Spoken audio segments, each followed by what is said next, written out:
আজই ডাউনলোড করুন আর এনজয় করুন আপনার পছন্দের শো। রাগের বশে স্ত্রীকে মেন্টালি বা ফিজিক্যালি জোর জবরদস্তি করলে সেটাকে রাষ্ট্রের আইনি ভাষায় ডোমেস্টিক ভায়োলেন্স বলে।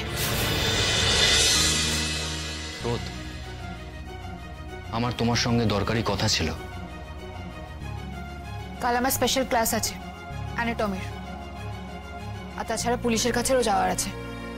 ওদের এখনো আমাকে অনেক কিছু জিজ্ঞেস করার আছে। ঠিক আছে, আমি বেশি সময় নেব না, তবে কথাগুলো জরুরি।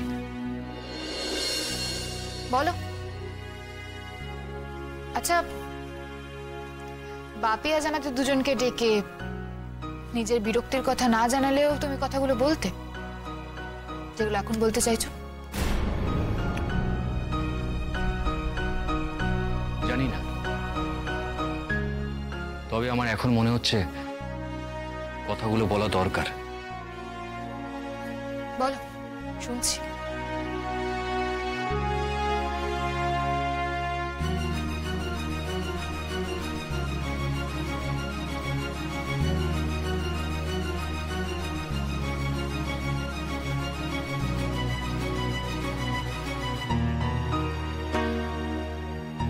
স্রোত, আজকে বাবা যা বললেন তা পুরোপুরি ভুল নয়।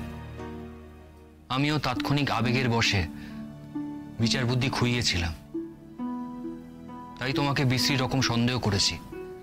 তাছাড়া বাবা আজ যা বললেন ওই সহোদরার প্রতি অনুভূতি, সেটা আমার জানা ছিল না। তাই আমি আমার অক্ষমতা স্বীকার করে নিচ্ছি। তোমার মেজদির প্রতি তোমার ইকুয়েশন, তার প্রতি তোমার সফট কর্নার, তোমার অনুভূতি, তার প্রতি বোন হিসেবে তোমার দায়িত্ব বা দায়বদ্ধতা, এগুলো আমি কোনো কিছুই বুঝতে পারিনি, এখনো হয়তো বুঝতে পারছি না। তাই আমি আমার খামতিটুকু মেনে নিচ্ছি। স্রোত, আমি এটা আমার ভাবনা চিন্তায় আনিনি। আমার মাথার মধ্যে তোমার গুলি খেয়ে কাতর গলায় ফোন, তোমার রক্তে ভেজা জামাটা, এগুলো আমি দেখেছিলাম স্রোত। এগুলো আমাকে ট্রিগার করেছে। যে এগুলো করেছে, যে এগুলোর জন্য দায়ী, তার প্রতি নির্মম হতে। পারলে কখনো আমার জায়গায় নিজেকে বসিয়ে দেখো। আমাকে যদি কেউ মারার চেষ্টা করে, তাহলে তখন তুমি কি করবে? তাহলে হয়তো আমার ক্ষেপে ওঠার কারণ কিছুটা হলেও বুঝতে পারবে। মেরে ফেলার চেষ্টা আমায় কেউ করেনি, ওটা একটা দুর্ঘটনা ছিল, সেটা আমি তোমাকে বারবার বলেছি। হ্যাঁ, কিন্তু দুর্ভাগ্যবশত সেটা তোমার মনে হয়েছে, আমার মনে হয়নি। ওই দলটা রীতিমতো ট্রেন্ড, তাদের হাত থেকে বেকায়দায় কখনো গুলি বেরিয়ে যেতে পারে না। কিন্তু এটাই সত্যি। তুমি যেটা ভাবছো সেটা তোমার নিজের ভাবনা, তার সঙ্গে সত্যির কোনো সম্পর্ক নেই। বেশ, আমি মানলাম তোমার কথা যে গুলিটা ইন্টেনশনালি ছোটেনি, কিন্তু ওরা কারা? স্রোত, তোমার দায়িত্ব কি কেবল তোমার ওই বিপদে চলে যাওয়ার মেজদির প্রতি? আর উল্টো দিকে যে তোমার দেশ আছে, তার ইন্টারনাল সিকিউরিটি, তার প্রতি তোমার কোনো দায়িত্ব নেই? স্রোত, একজন সাধারণ নাগরিক হিসেবে তোমার দেশের প্রতি তোমার কোনো দায়িত্ব নেই? তুমি যতটা মরিয়া হচ্ছ নিজের মেজদিকে বাঁচাতে, ততটা মরিয়া তুমি দেশকে বাঁচাতে নাও কেন? হ্যাঁ, আমি মানছি দেশের জনগণের সঙ্গে তোমার রক্তের সম্পর্ক নেই, কিন্তু কর্তব্য তো আছে। তুমি তো একজন ডাক্তার। আচ্ছা, তোমার দায়িত্ব কি শুধু তোমার বাড়ির লোকেদের প্রতি?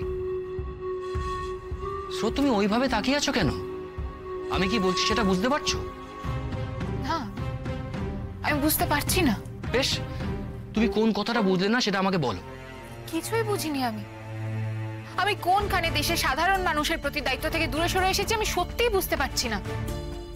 যারা আজ অব্দি একটা মানুষের প্রাণ নেয়নি, যারা নিরন্ন মানুষের মুখে অন্ন তুলে দিয়েছে, যেখানে শিক্ষার আলো পৌঁছয় না সেই প্রত্যন্ত মানুষের কাছে শিক্ষা পৌঁছে দিয়েছে, তাদের স্বাস্থ্যের কথা ভেবেছে, তারা কি করে দেশের জনগণের শত্রু হয়ে ওঠে তোমার কাছে, আমি সত্যিই বুঝতে পারছি না। সেই তুমি একটা অন্ধ জেদ নিয়ে চলছো স্রোত। তোমার কোনো ধারণা আছে এই জেদ তোমাকে কোথায় নিয়ে যাচ্ছে? তোমার এই জেদ তোমাকে বরবাদ করে দিচ্ছে, তোমাকে একটা অনিবার্য ধ্বংসের দিকে নিয়ে যাচ্ছে তোমার এই জেদ। বেশ তো, যেটা অনিবার্য তা নিয়ে ভেবে লাভ কি? আমার কথার উল্টো পথেই তুমি হাঁটবে এটা তুমি প্রতিজ্ঞা করে নিয়েছো না? হ্যাঁ স্রোত, তুমি প্রতিবার কেন আমাকে নিজের শত্রুপক্ষ ভেবে নাও? আমি পুলিশকে কেন সত্যি কথাগুলো বলতে বলছি এটা একবার ঠান্ডা মাথায় ভেবে দেখো, প্লিজ প্লিজ ভেবে দেখো। স্রোত, আমরা তো ডাক্তার, আমাদের সব সময় নিজেদের স্বার্থের ঊর্ধ্বে গিয়ে রোগীদের কথা ভাবতে হয়।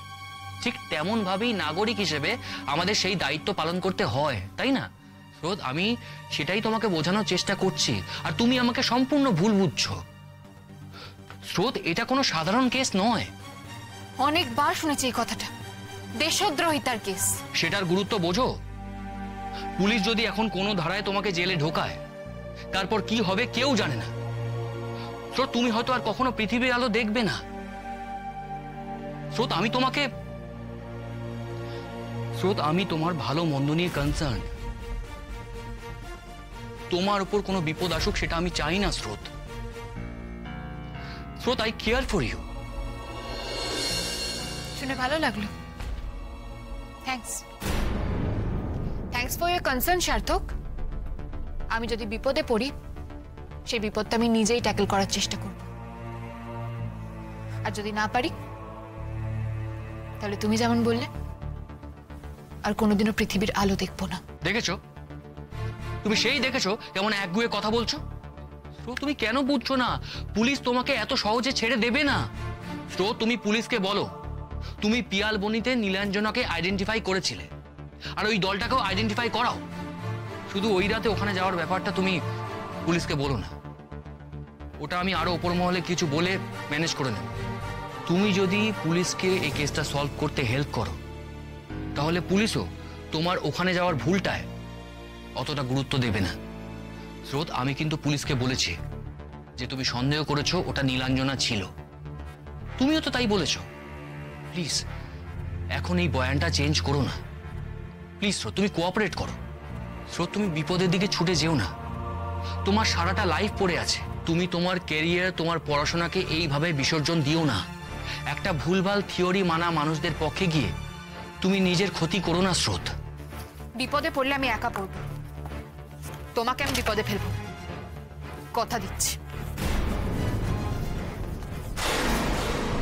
স্রোত, আমি তোমাকে শেষবারের মতো জিজ্ঞেস করছি, তুমি পুলিশের সামনে নীলাঞ্জনা আর ক্রান্তি ভাইকে আইডেন্টিফাই করবে কি করবে না? প্রতিবারের মতো বলছি, না, করব না। আরেকটা কথা, রাষ্ট্রের দায়িত্ববান নাগরিক ডক্টর সার্থক সেনগুপ্ত রাগের বশে স্ত্রীকে মেন্টালি বা ফিজিক্যালি জোর জবরদস্তি করলে সেটাকে রাষ্ট্রের আইনি ভাষায় ডোমেস্টিক ভায়োলেন্স বলে।